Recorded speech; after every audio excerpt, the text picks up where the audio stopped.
Good morning students. अपन पढ़ रहे थे स्विट्जरलैंड का संविधान। उसमें स्विट्जरलैंड के संविधान में अपन पढ़ रहे थे स्विट्जरलैंड की विशेषताएं। तो आपने काफ़ी विशेषताएं पढ़ी हैं। उसमें अमेरिका और ब्रिटेन और भारत इनका भी साथ साथ में वर्णन देखने को मिला है। तो वहाँ पे आपने जो पढ़ा है वो बहुदलीय प्रणाली, यानी बहुत सारे दल हैं। उसके बावजूद भी स्विट्जरलैंड का जो दल है वो एक ऐसे नहीं है कि भाई जो दल जीत के आ गया वो ही सारा सर्वोपरि कार्य करेगा या उसका कोई विपक्षी होगा, उसको मतलब अपने हिसाब से उनको कार्य को नहीं करने देंगे। ऐसा नहीं है। स्विट्जरलैंड के अंदर जो दल जीत के आता है, चाहे दल कितने भी होंगे, लेकिन जो दल जीत के आता है उस दल को ही मजबूत बना करके और जनता के लिए कार्य को करवाया जाता है। लेकिन ऐसा जब अपन भारत में देखें तो ऐसा नहीं देखने को मिल रहा है। वहाँ पे जो दल जीत के आता है उसके हाथ में सारी जो कार्य शक्तियाँ हैं, व्यवस्थापिका सारी जो है वो शक्तियाँ किस में, जो जीत के आता है उसी व्यक्ति के हाथ में हो जाती है। तो लेकिन अपन ने जब स्विट्जरलैंड का संविधान पढ़ा है उसमें ऐसा नहीं है। उसमें क्या है, बहुत सारे दल होने के बावजूद भी क्या क्या किया जा रहा है कि वहाँ पे जो दल हार जाता है और जो दल जीतता है तो हारे हुए दल का न तो कोई विरोध करता है और न ही जीते हुए दल की कोई बहुत ज़्यादा, वो सारे मिलकर के जनता के लिए कार्य को करते हैं। अगली जो व्यवस्था आपने पढ़ी थी वो थी कि मतलब दुर्बल संगठन, यानी संगठन दुर्बल है। क्यों है? क्योंकि वहाँ सरकार के हाथ में किसी भी कार्य को नहीं सौंपा गया है। जो भी कार्य है वो जनता के हाथ में सौंपा गया है। और नेतृत्व, यानी किसी भी कार्य को किसी के नेतृत्व में नहीं करने की वो आवश्यकता बताई गई है। स्विट्जरलैंड के संविधान में अपन ने देखा है कि जैसे भारत के संविधान में या अमेरिका के संविधान में क्या है, प्रधानमंत्री है, राष्ट्रपति है, उन्हीं के नेतृत्व में कार्य जनता करेगी। बाकी ऐसा नहीं है। यदि किसी को कोई भूख के कारण मर रहा है, किसी को कोई कोई वो है, तो ऐसा नहीं है जो विपक्ष के जो हारी हुई सरकार है वो अपने हिसाब से किसी भी कार्य को कर सके, हारा हुआ जो दल है वो किसी भी कार्य को जनता के लिए पूर्ण कर सके, ऐसा भारत में नहीं बताया गया है। लेकिन स्विट्जरलैंड में ऐसा है कि वहाँ पे किसी भी व्यक्ति को स्थायी रूप से नहीं चुना जाता है और न ही उसी के नेतृत्व में किसी कार्य को किया जाता है। जो भी कार्य होगा वो जनता के हित में ही होगा, लोक कल्याणकारी कार्य ही होगा। यानी और अगला जो पढ़ा था विरोधी दल का अभाव, यानी विरोध कोई नहीं करता है वहाँ पे किसी भी प्रकार से। किसी भी दल का किसी भी मतलब जो भी कोई प्रतिनिधि चुन के आता है उसका कोई विरोध नहीं करता है। इसीलिए स्विट्जरलैंड के अंदर क्या है, वहाँ का संविधान है वो जनता के ऊपर लोकतंत्रात्मक संविधान बताया गया है। और जिस तरह से अपने भारत में देखा जाए तो भारत के संविधान में अपन ने पढ़ा है तो वहाँ पे क्या है, जो नेता एक बारी उसको प्रतिनिधि के रूप में चुना जाता है तो वह क्या है, वो अपने लिए पहले सबसे ज़्यादा अपने लिए, अपने परिवार के लिए, अपने मतलब दोस्तों के लिए, इनके लिए पहले कार्य करता है और बाकी की जनता का कोई ध्यान नहीं रखते हैं। लेकिन जब स्विट्जरलैंड में अपन ने पढ़ा है तो ऐसा नहीं है।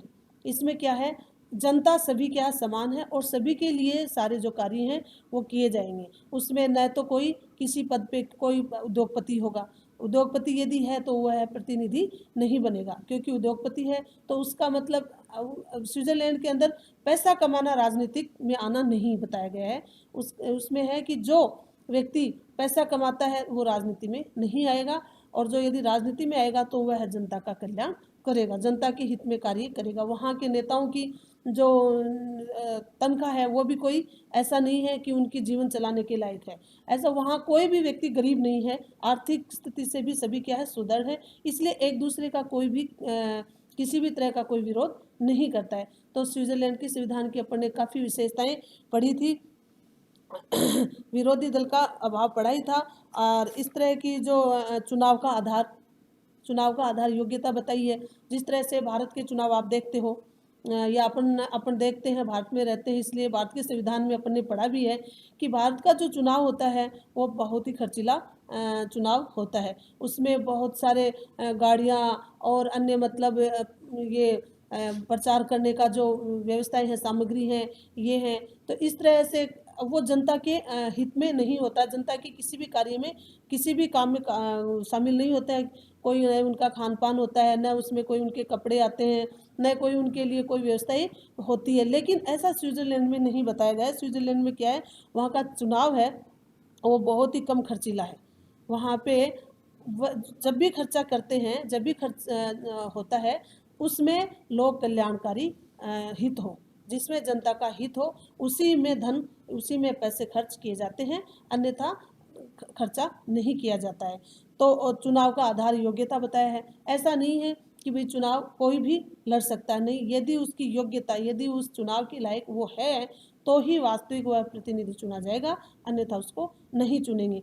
तो इस तरह से अपन ने कई विशेषताएं अन्य और भी पढ़ी थी। और अब आज जो पढ़ रहे हैं वो है, क्या है कि स्विट्जरलैंड का दुर्बल होने का कारण क्या है, क्या कारण है। दुर्बल राजनीतिक दल है, वो दुर्बल क्यों हुआ, राजनीतिक दल है स्विट्जरलैंड में, वो दुर्बल क्यों माना गया, क्योंकि उसका सबसे पहला कारण ये था कि स्विस कार्यपालिका स्वरूप, स्विट्जरलैंड में शक्तिशाली राजनीतिक दलों के उदय न होने का पहला कारण कार्यपालिका का निर्दलीय रूप, उस वह उसका स्थायीपन है। संघीय कार्यपालिका की निर्दलीय प्रकृति के कारण सबल दलीय संगठन और व्यवस्थापिका में कठोर दलीय अनुशासन की कोई आवश्यकता नहीं रहती है। और स्विट्जरलैंड की यह प्रथा कि संघीय सरकार के सदस्य प्राय पुनः निर्वाचित होते रहते हैं और दलबंदी पर रोक लगाती है। यानी कोई भी व्यक्ति है वो एक ही नहीं रहता है, दल में जो भी मतलब प्रतिनिधि आते हैं वो निर्वाचित होते हैं और बदलते रहते हैं एक स्थायी रूप से। जिस तरह से भारत में 5 वर्ष के लिए प्रधानमंत्री को चुना जाता है, 5 वर्ष के लिए मुख्यमंत्री को चुना जाता है, इस तरह से वहाँ किसी भी एक नेता को राजनीतिक दल में नहीं चुन के लंबे समय तक उसकी व्यवस्था नहीं की जाती है। सबसे पहला दुर्बल, यही उसका दुर्बल का कारण है। दूसरा दुर्बल का कारण लूट प्रथा का अभाव। स्विट्जरलैंड में लूट प्रथा का अभाव है। लूट प्रणाली के अभाव के कारण राष्ट्रीय सरकार शक्ति प्राप्त करने पर अपने दल के लोगों को पुरस्कृत नहीं कर सकती। यानी लूट प्रथा, यानी जो भी कोई अच्छा कार्य किया है सरकार ने, लेकिन वह उस सरकार के प्रति किसी भी प्रकार से कोई धन खर्च नहीं करेगा। तो वहाँ नियुक्तियाँ राजनीतिक उद्देश्य से नहीं, वरन योग्यता के आधार पे होती है। राजनीतिक दृष्टि से नहीं होती है कि भाई ये इसके पास खूब सारा पैसा है तो इसको राजनीति में लेके आए, नहीं, ऐसा नहीं है। वहाँ पे जिसकी योग्यता होगी वही राजनीति में आएगा। इसके अतिरिक्त वहाँ वेतन इतने कम हैं कि दलीय नेताओं के लिए उनमें कोई आकर्षण नहीं है। यानी वहाँ बिगर मतलब की लूट प्रथा का कार्य नहीं बनाया हुआ है, कारण नहीं है। इसलिए वहाँ का जो दूसरा कारण है वो है लूट प्रथा का अभाव। अगला जो कारण है प्रत्यक्ष लोकतंत्र की व्यवस्था। स्विट्जरलैंड में प्रत्यक्ष लोकतंत्र की व्यवस्था प्रचलित है। जनमत संग्रह तथा आरंभक के तरीकों के कारण भी दलबंदी को स्विट्जरलैंड में अधिक स्थान नहीं मिला है। वहाँ महत्वपूर्ण समस्याओं का समाधान विधायिका के हाथ में न होकर जनता के हाथ में रहता है। यानी वहाँ चाहे कोई भी चुन के आ जाओ, लेकिन वो यदि किसी भी कार्य को करेगा तो वो जनता का साथ में होना आवश्यक बताया गया है, यानी जनता के हाथ में ही रहता है। अतः इस बात की ओर कोई ध्यान नहीं देता है कि विधायिका में किस दल का बहुमत है और कौन सा दल अल्पमत में है। तो इसलिए वहाँ पे कोई दल का कोई फर्क नहीं पड़ता है। कोई जीत के आ रहा है तो अच्छी बात है, नहीं आ रहा है तो है। वहाँ का जो वास्तविक जो शक्ति है वो जनता के ही हाथ में बताई गई है। तो अगला जो कारण है वो प्रत्यक्ष लोकतंत्र की व्यवस्था बताई गई है। अगला कारण है बुनियादी मतभेदों का अभाव। स्विट्जरलैंड में जनता में बुनियादी प्रश्नों पर आम सहमति पाई जाती है। जनता में गंभीर मतभेद न होने के कारण सुदृढ़ दलबंदी स्थापित नहीं हो सकती। यानी वहाँ की जनता के अंदर इतना विश्वास है एक दूसरे के ऊपर कि वह कोई भी किसी का कोई भी मतलब आलोचना नहीं करता है और वह किसी भी प्रकार का मतभेद नहीं है। इसलिए क्या है कि वहाँ की दलबंदी हो स्थापित नहीं हो सकी। ये अगला इसका अगला कारण बुनियादी मतभेदों का अभाव बताया गया है। अगला कारण है संघीय संसद की दुर्बल स्थिति। स्विट्जरलैंड में संघीय संसद की स्थिति ब्रिटिश संसद की भांति केंद्रीय महत्व की नहीं है। उसके अधिवेशन अत्यंत अल्प होते हैं। वहाँ विरोधी दल का अभाव रहता है तथा विभिन्न दलों के सदस्य व्यवसायिक राजनीतिज्ञों की तरह भाग नहीं लेते। इस कारण कठोर दलीय संगठन का विकास नहीं हो पाया। यानी वहाँ पे अभी अपन ने विशेषता के अंदर ये चर्चा की थी कि जो जो व्यावसायिक होगा, जो उद्योगपति होगा, वह राजनीति में नहीं आएगा। वहाँ मतलब पैसों का अभाव नहीं बताया गया है।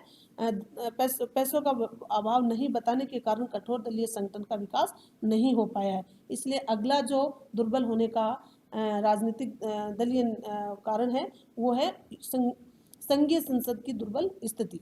अगला जो कारण है आर्थिक और धार्मिक मतभेदों का अभाव।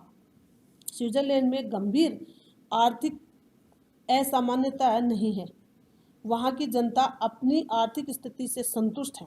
यानी किसी भी प्रकार से भाई किसी भी चीज़ में यदि कोई मतभेद नहीं होगा, अच्छी तरह से संतुष्ट है, तो वहाँ पे किसी भी प्रकार की कोई भी लूटपाट, किसी भी प्रकार का कोई आलोचना, कोई मार धाड़ कुछ भी नहीं मिलती है। तो यहाँ की जनता है वो क्या आर्थिक स्थिति से सुदृढ़ है, एक दूसरे पर क्या है विश्वास है और वह अपना कार्य करती है। इनमें धार्मिक विमर्श नहीं है और सामाजिक एकता की भावना बहुत प्रबल है।